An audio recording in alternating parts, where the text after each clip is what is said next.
You have to release, you have to let go. You have to let something more than yourself come through you and spill out into your photography, into your world, into your life.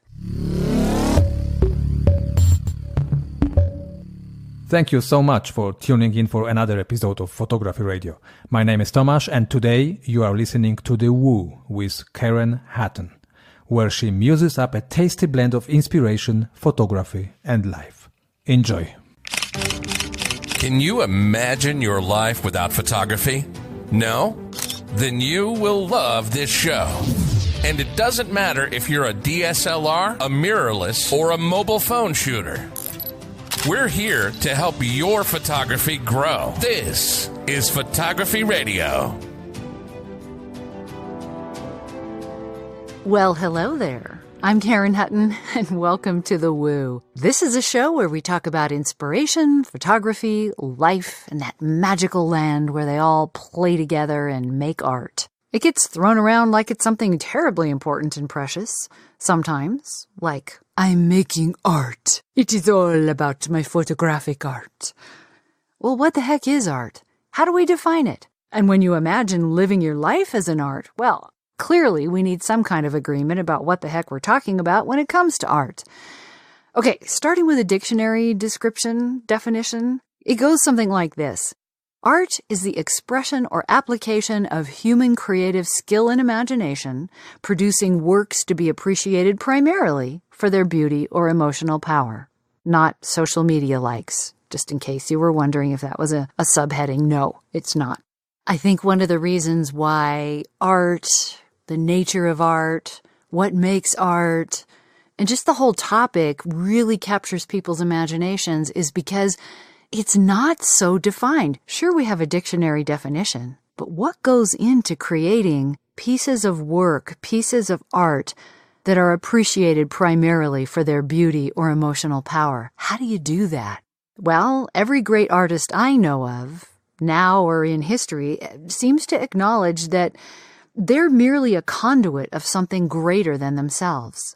They value creating something new and original, something that comes through them, something very them or very you, and maybe even something more divine than you, than just you. There's a mystical quality of art, and connecting with that has magic in it. I mean, how many times have you heard an artist say, I don't know where it comes from. It just comes through me. I just let it come out of my hands, or I let it come out of my mouth, or, whether they're a singer or a painter or a sculptor, they acknowledge that by themselves they can't produce these amazing works. Something else is at play. It's like a place of dreams. This is why I think it matters. I think we need our dreams. We need to dream. The place of dreams, of original thought, I don't know, the place where art comes from, is truly the voice of our soul's genius, calling out, helping us evolve, bringing us home. And this is not a new idea. I didn't just make this up. It's been spoken throughout the ages.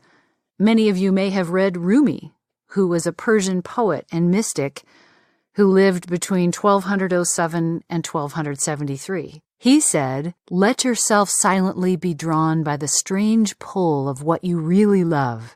It will not lead you astray." In fact, create, follow that voice, that dream, that creative muse, because that's the real stuff. James Allen, who was a writer, lived from 1864 to 1912. One of his famous quotes is, "The vision that you glorify in your mind, the ideal that you enthrone in your heart, this is what you will become." Which, thoughts are things. You create what you think about. Well, I submit that as we create our art, if we are really trying to discover the nature of it and use it to create original works, not just copies of what somebody else did or what we think somebody else wants to see from us, we have to go somewhere deeper inside. Gloria Steinem said, "Without leaps of imagination or dreaming, we lose the excitement of possibilities. Dreaming is, after all, a form of planning." So, whether you're talking about creating art or whether you're talking about creating life as your art, The dream place, the imagination place, the deeper what's it all about place is absolutely necessary. Otherwise, you're copying. Otherwise, you're forming works around something someone else did before you. So there you go.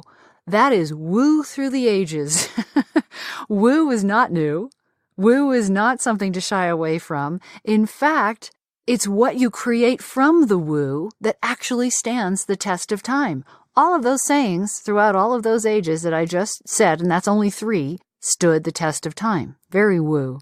The woo is a superpower. Applying it to photography, to life, to everything in a meaningful way is an art unto itself. And it's part of what art is made up of. So, voila, this is the lay of the land, the spirit of what I'm referring to in regards to finding your artistic voice when I go on about that. I think it's important to talk about because it opens the door for creating photography, creating art, for inspiring yourself and creating a life worth living in your own unique way, feeling free to change it up.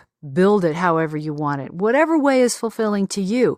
But it places a unique signature stamp. We've talked about signature. But true art and an artful way of living and a thoughtful way of living makes it so much easier to connect with yourself, with other people, with your heart, your message, getting your worldview across, asking your genius, your inner genius that is inherently gifted, asking that part of yourself to come out and play, and to the story that you want to tell. I think that's the exciting, bigger side of this whole question about the nature of art. It's the possibility of living in a way that is full of delightful surprises and fulfilling decisions, not to mention what it'll do to your work. It becomes living your life as if it were your art. It becomes living your life as if it were your art, out of which your photography, your pottery, your painting, your singing, your voice, your everyday work becomes an offshoot of that. I mean, you might even make changes in your life if that's what you desire. Heck, I've seen that happen many times. It's happened to me too, many, many times. Ask my friends, ask my husband. It keeps your work fresh and it gives you fresh eyes. So again, when I'm talking about very woo-woo topics, and this is a woo, this is a big woo, I'm a big believer in cross-training. Because one thing I've seen from all the different things I've done is that there are threads of truth that wrap themselves around everything, and this is one of them. So I'm going to bring in a cross-training expert from another world in that vein. I'm going to bring in Seth Godin to this conversation. Some of you may know who Seth Godin is, some of you may not. He is an author, entrepreneur, speaker, marketer, and teacher. In his book, Linchpin, Are You Indispensable? He says these things about art. Now, mind you, he's not an artist, the way we think of an artist, but he has really strong opinions and feelings about art. So here are some things he says in this book, Linchpin. Art isn't only a painting. Art is anything that's creative, passionate, and personal. And great art resonates with the viewer, not only with the creator. Two-way street, just like a conversation. He goes on to say, art is a personal act of courage. Something one human does that creates change in another. Art is a personal gift that changes the recipient. The medium doesn't matter. The intent does. So I'm not saying you have to go out and be an activist or anything like that. I am saying that the seemingly simple act of creating true art, something that is original and you and authentic, shifts something in the force. It's like cracking open the door to another highlight realm and letting a little bit more luminance into ours. And once it's released, light floods everywhere. You can't hold it back, even into the nooks and crannies of darkness that never thought it would be discovered. If you want to hear a wonderful talk by Seth Godin, just go Google Your Job is to Make Art, which he gave to Craft and Commerce in 2017. I'm telling you, it's a classic. So there you go. Woo as a practical art form. Art is life, life is art. True art, though, stems from the deepest parts of you, your inner bits, where your soul and your dreams live. And if you let it, it weaves itself into everything, not just how you photograph and choose your gear, but to your post-processing, your storytelling, your preparation, what you choose as work, everything. Being an artist is not for everyone.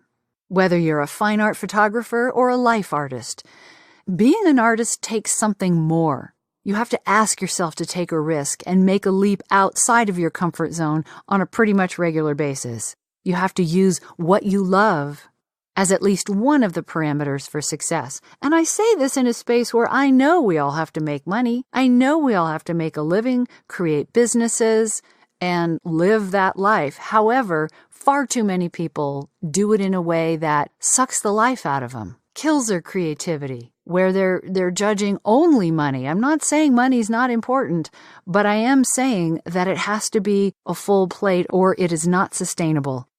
In the purest form, art is about speaking in your soul's voice, instead of the one that's tuned to please others or that you were conditioned to use to get what you want. It's your soul's voice. You might once again find yourself not just being more creative when you do that, but also feeling freer, stronger, more confident, happier, smiling more in a genuine way, becoming a little beacon of light and owning a delightful corner of the world. My feeling about it, if you put enough brightly lit corners together, we light up as a whole house, and wouldn't that be fun? So this is all the nature of art, this deeper place, this place where you allow something mysterious and kind of wild, something you don't necessarily have all the control over. You have to release, you have to let go, you have to let something more than yourself come through you and spill out into your photography, into your world, into your life. That's the nature of art. It has a magic, it has a mystical quality to it, it has its own intelligence, it has a way it wants to be, and it has a way it wants to interact with you. So, there's the challenge. Are you an artist or are you a copyist? If you follow Seth Godin, you know what I'm talking about. But honestly, as a photographer, as an artist, as a creative of whatever kind, what are you creating? And who are you creating it for? Even better, who are you creating it from? So I hope these are good questions for you to ask. I hope they lead you to some interesting answers. I'd love to hear about them. But that's it for today and our musing here on The Woo. See you next time. Thank you so much for tuning in today. Hit subscribe on your podcast app. It would mean a lot for us to have you as our regular listener. Head over to photographyradio.com to drop your suggestion for future editions of Photography Radio or simply to say hello. We would absolutely love to hear from you. In the meantime, have a wonderful night and we will be back with more photography in your ears very soon.